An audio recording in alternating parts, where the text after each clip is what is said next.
Hi aunty, துண்டு மேட்ரிமோனில பேசிக்கிட்டுமே, நீங்க கூட வர சொன்னீங்க. ஓ ஆமா ஆமா, வாங்க வாங்க வாங்க. அப்புறம் என்ன தண்ணி சாப்பிடுறீங்க? ஐயோ, அது 2-3 பிராண்ட் இருக்கு ஆண்டி.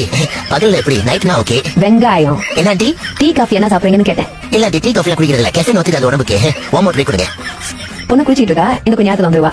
வனஜா, யார் வந்திருக்காங்க வந்து பாரு. தெரியுமா, துணி விக்கிற பாய்த்தானே, போயிட்டு 2 நாள் வருஷமா காலையில வந்து வாங்கிமா அவங்க.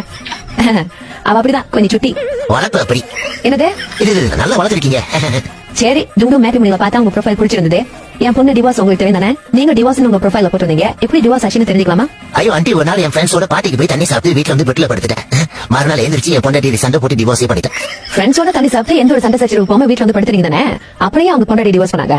ஐயோ ஆண்டி, நான் படுத்தது எதிர்த்து விட்டு ராமு பொண்டாட்டி பக்கத்துல. சரி, நான் உங்களை விட இந்த டுங்கு மேட்ரிமோனி தான் ரொம்ப நம்புறேன். ஏன்னா அவங்க செக்யூரிட்டான ஒரு வெப்சைட். கல்யாணத்துக்கு அப்புறமும் இந்த மாதிரி ராமும் சோமு பொண்டாட்டி பக்கத்துல போய் பண்ற மாட்டீங்களா? ஐயோ ஆண்டி, அதை நீங்க இருக்கீங்களா? அப்படியே நான் அப்படி அங்க படுக்க போறேன். அட முந்திரி கொட்டை உன்ன